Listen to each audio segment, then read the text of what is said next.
حضور نے فرمایا کہ ادھر سے ان کا پیشاب لو، ادھر سے ان کا دودھ لو، دونوں کو مکس کرو لسی کی طرح اور ان کو پلاؤ۔ اور ایسی بے صبری عورتیں بھی ہیں کہ خامد صحت مند موجود ہے لیکن ایک طرف سے گیا اور دوسری طرف سے دوسرے صاحب ویلکم، السلام علیکم، میں بھی آ گیا ہوں۔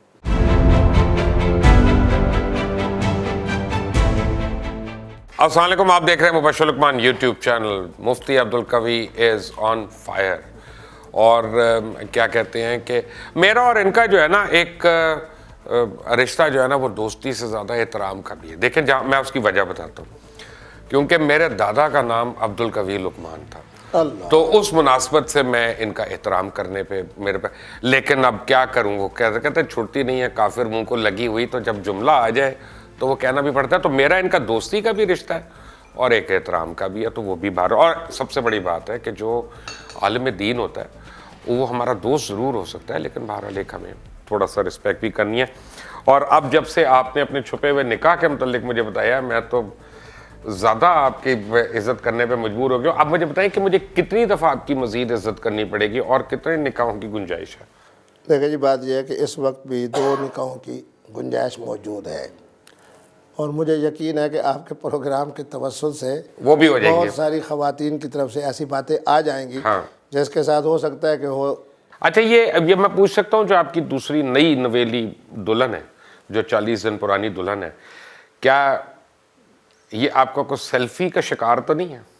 نہیں، ان کا ایک مسئلہ تھا، انہوں نے مجھ سے پوچھا تو اس کے بارے میں نے ان کو بتایا، اور میرا ایک آپ کے پروگرام کے توسط سے بڑا عمدہ بات اللہ نے میرے ذہن میں ڈالی، اور یہی بات میں نے محترمہ کو کہی۔ انہوں نے کہا کہ 1.5 سال ہو گئے ہیں کہ، اور میرا خاوند، وہ بھی بڑا معروف نام ہے، کہ انہوں نے نہ جناب کوئی حقوق زوجیت ادا کیا، نہ نفقے کی، تو اس محترمہ کو ضرورت نہیں تھی۔ میں نے کہا محترمہ تم تو 1.5 سال کہہ رہی ہو، میری جو تحقیق ہے اور اس پر بھی رسالہ آ رہا ہے کہ صرف 4 مہینے، اگر 4 مہینے تک خاوند، اگر بیمار ہو خاوند، پھر نہ میں بتاتا ہوں نا، اگر صحت مند خاوند 4 مہینے تک اپنی بیوی کو نان و نفقہ نہیں اور دیتا، نہ کریں خدا کے لیے، آپ پتہ نہیں کتنے گھروں کو جھاڑنے لگے۔ سنے تو صحیح، ایسی صبر والی خواتین بھی ہیں کہ جنہوں نے ساری زندگی شادی اس لیے نہیں کی کہ انہوں نے فیصلہ کر لیا تھا کہ میں نے قرآن مجید کی تعلیم دینا ہے، اس کی شرعی حیثیت کیا ہے، اس کو چھوڑیں، یہ صبر والی عورتوں کی باتیں کر رہا ہوں۔ اور ایسی بے صبری عورتیں بھی ہیں کہ خامد صحت مند موجود ہے لیکن ایک طرف سے گیا اور دوسری طرف سے دوسرے صاحب ویلکم، السلام علیکم، میں بھی آ گیا ہوں۔ جب جرمنی میں گیا نا تو انہوں نے یہی کہا کہ یہاں کی عورت سے اگر آپ 15 منٹ کے لیے بھی علیحدہ ہو جاتے ہیں، کوئی پتہ نہیں ہوتا کہ اس 15 منٹ میں کیا کچھ ہو گیا ہے۔ بات یہ ہے کہ یہ سارا دار و مدار عورت کی پاک دامنی پہ اور صبر پہ۔ میں خواہ گوگل دیکھتا ہوں، آپ سے باتیں کر لیا کروں، زیادہ رنگین مزاج ہے۔ اچھی بات ہے نا۔ دیکھیں نا، 21ویں صدی میں ہم بیٹھے ہیں، 21ویں صدی کے اندر اگر ہم نے نکاح کو آسان کرنا ہے، لوگوں کے جذبات کو نکاح کی طرف لے آنا ہے، میں سمجھتا ہوں میری نجات کے لیے یہ بہت بڑا جناب پیغام ہے کہ ایک مسنون عمل کی طرف میں امت کو دعوت دے رہا ہوں، خواتین کو بھی دعوت دے رہا ہوں۔ یہ تو ہو گئی منقوحہ آپ کی نئی، تو لونڈیاں کتنی ہیں آپ کی؟ نہیں، دیکھیں بات یہ ہے، میں پوچھ رہا ہوں ہے کہ نہیں ہے؟ اس وقت پوری انسانیت میں کوئی غلام بھی نہیں ہے، کوئی لونڈی بھی بن سکتی ہے؟ نہیں۔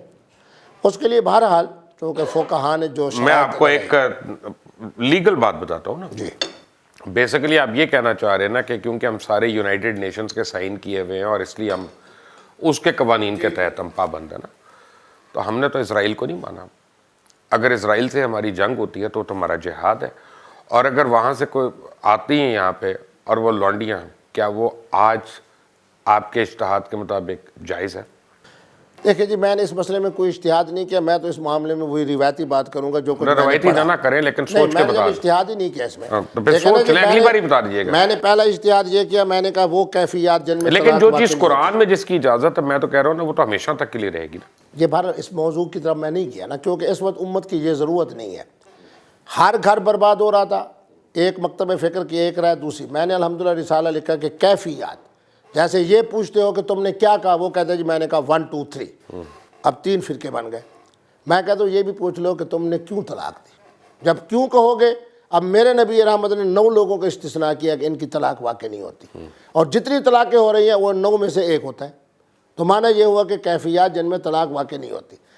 بچپنے کا نکاح تھا جو پچھلے پروگرام میں بھی ہم گفتگو کر رہے تھے، میں نے اس میں لکھا کہ بچپن کا نکاح منعقد نہیں ہوتا۔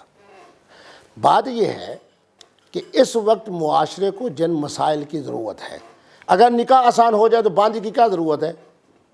باندھی تو مجھے خرید، چلو میں آپ کو ایک بڑا اب بہترین آسانی جملہ کی کہتا ہوں۔ بات ہو رہی ہے، آپ نے پچھلے پروگرام میں کہا مجھے میرا جسم میری مرضی، میں نے مان لیا، میں نے مان لیا، لیکن کیا میرا جسم کسی اور کی مرضی ہو سکتا ہے؟ سوال یہ ہے کہ ایک شخص کوما میں ہے اور جانکنی کے عالم میں ہے، اس کا برین ڈیڈ ہو گیا، کلینکل ڈیتھ ہو گئی اس کا، لیکن ہارٹ بیٹ ہے اور وینٹیلیٹر پہ زندہ ہے، کیا اس کے گھر والوں کو اجازت ہے کہ وہ پلگ کھینچ کے اس کو دوسری سفر یعنی کرا دیں کہ اس کا جسم اسی کی مرضی رہے گا، وہی ہوش میں آئے گا تو بتائے گا؟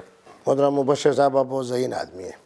میں نے 11 رسائل لکھنے کا وعدہ کیا ہے، 2 آ چکے ہیں کہ طلاق واقع نہیں ہوتی، بچپن کا نکاح منعقد، اب آ رہا ہے کہ عشر جو ہے وہ تمام پیداوار پر ہے یا اخراجات منہا کر کے۔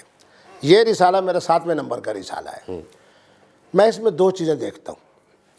پہلی نمبر پہ بات یہ ہے کہ اسلام نے جو ہمیں نظریہ ضرورت دیا ہے نا، جس کے اندر خنزیر کا گوشت میرا قرآن میرے لیے ہے، احادیث کی طرف میں نہیں جا رہا، قرآن کی طرف جا رہا ہوں، مردار جو ہے وہ میرا قرآن میرے لیے حلال کر رہا ہے۔ حضور کا وہ فرمان مبارک، اس مسئلے کو ذرا بتاتے ہوئے میں گھبراتا اس لیے ہوں کیونکہ میری نوجوان نسل اس پہ مسکرا پڑتی ہے کہ حضور کے ہاں جو ہے اونٹ نے چلانے کے لیے وہ بیمار ہو گئے، ان کو داء البطن، پیٹ کی ایسی بیماری اٹھی کہ جناب وہ بیچارے ہیضے کے شکار ہو گئے۔ حضور نے کیا فرمایا؟ بڑے ادب کے ساتھ کہہ رہا ہوں، چونکہ حدیث کی بات ہے اس لیے بتا رہا ہوں، مولوی تو ناراض نہیں ہوں گے، ہو سکتا ہے کہ کوئی عام آدمی مجھ سے سوال کرے آپ کے پروگرام کے بعد۔ حضور نے فرمایا کہ ادھر سے ان کا پیشاب لو، ادھر سے ان کا دودھ لو، دونوں کو مکس کرو لسی کی طرح اور ان کو پلاؤ، ان کے پیٹ کا علاج ہو جائے گا۔ وعدہ یہ ہوا کہ ہر وہ چیز جو حرام ہے لیکن انسان کی صحت کے لیے کوئی مستند حکیم اور حاذق کہہ دے، یہ بھی میرا رسالہ ہے 8ویں نمبر کا جو میں نے لکھنا ہے کہ ہر وہ شخص جو علم طب کے اندر ایک مقام رکھتا ہے، چاہے وہ ہومیوپیتھک ڈاکٹر ہو، چاہے یہ ہمارا MBBS والا ڈاکٹر ہو، چاہے ایک اچھا معالج یونانی حکیم ہو، وہ کہہ دیتا ہے کہ یہ جو حرام چیز ہے نا، اس کو مکس کرو گے اس کو آرام آ جائے گا۔ حضور کی اس حدیث مبارک کی روشنی میں میرا رسالہ آ رہا ہے کہ اس پر ہمیں عمل کرنا ضروری ہے۔ کیوں؟ کہ اللہ کا قرآن کہہ رہا ہے کہ ایک جان کی زندگی پوری انسانیت کی زندگی ہے۔ مجھے آپ یہ بتائیں کہ ایک شخص بیچارہ اسی حالت میں ہے جیسے حال میں آپ نے بتایا، میرا قرآن کیا کہتا ہے؟ میرا قرآن یہ کہتا ہے کہ جب ایک شخص کی موت یقینی ہو چکی ہے، ایک بات، دوسرا میرا قرآن یہ کہتا ہے فَلَنُحْيِيَنَّهُ حَيَاةً طَيِّبَةً، یہ دنیا تو کچھ بھی نہیں، یہ تو کھیل کھلونا ہے، اگلی زندگی جو ہمارے لیے اہل ایمان کے لیے تو حیات طیبہ ہے۔ اب اگر ہم اس آلے کو اس کے ناک سے دور کر لیتے ہیں تو نظریہ ضرورت کے تحت بھی جائز، اور آگے ہم منتقل اس کو کر رہے ہیں ایک ایسے جہان کی طرف جس کو قرآن حیات طیبہ کہہ رہا ہے۔ تیسری بات یہ ہے کہ خدمت کرنے والا بھی کوئی نہیں، خود اکرام انسانیت کتنا بڑا سبق ہے میرے اسلام کا۔ ایک ملازم کو رکھ دیتے ہیں، وہ جناب آتا ہے، اب ملازم نے کیا خدمت کرنی ہے اس بیچارے بابا کی جو قومے کی حالت میں پڑا ہے۔ اس پر میرا رسالہ آ رہا ہے جس کا مختصراً جواب آپ کے پروگرام میں دے رہا ہوں۔ میرے نزدیک یہ صرف مستحب اور مستحسن نہیں بلکہ آپ کے اوپر واجب ہے کہ اس شخص کو جو اللہ کی امانت تھی اس کو اللہ کے سپرد کر دیا۔ لیکن یہ بھی تو ہو سکتا ہے نا، ہمارے دل میں خیال اٹھتا ہے کہ یار پتہ نہیں اللہ تعالیٰ اس کو صحت ہی دے دے، معجزے بھی ہوتے ہیں۔ لیکن جب ڈاکٹر خود میرے سامنے 20 مثالیں میرے مریدین کی موجود ہیں، انہوں نے مجھے کہا کہ مفتی صاحب کوئی اندر زندگی کی رمق کیا، لیکن جس چیز کو حرام کیا وہ تو چلیں ایک سٹیج پہ حلال ہو جاتی ہے نا، جیسے خنزیر کا گوشت، کہ اگر موت ہو رہی ہو اور بھوک سے تو آپ کو اتنی اجازت ہے کہ آپ زندہ رہ سکیں، لیکن جس چیز کو ناپاک کہہ دیا وہ تو کبھی بھی حلال نہیں ہوگی، جیسے خون ہے، ایک ہے پاک ناپاک، ایک ہے حلال نجس کہہ دیا نا اس کو۔ یہ دونوں علیحدہ چیزیں ہیں۔ میرا اپنا خون ہے، نکل آیا میرے کپڑے کو لگا، یہ پلیت ہے، نجس ہے۔ آئندہ کے جو پروگرام ہوں گے وہ آپ کے سوالات پہ مبنی ہوں گے، جو سوالات آپ ہمیں کامنٹس میں لکھ کے بھیجیں گے میں وہ پوچھ لوں گا مفتی صاحب سے، اور ایز اٹ از وہ آپ تک پہنچ جائیں گے۔ لیکن اگر آپ نے ابھی تک اس چینل کو سبسکرائب نہیں کیا اور بیل آئیکن کو پریس نہیں کیا تو آپ کو پھر نئی اپڈیٹس نہیں مل سکیں گی، فوری طور پہ یہ کر لیں، اینڈ اسٹے ٹیونڈ۔ اللہ حافظ۔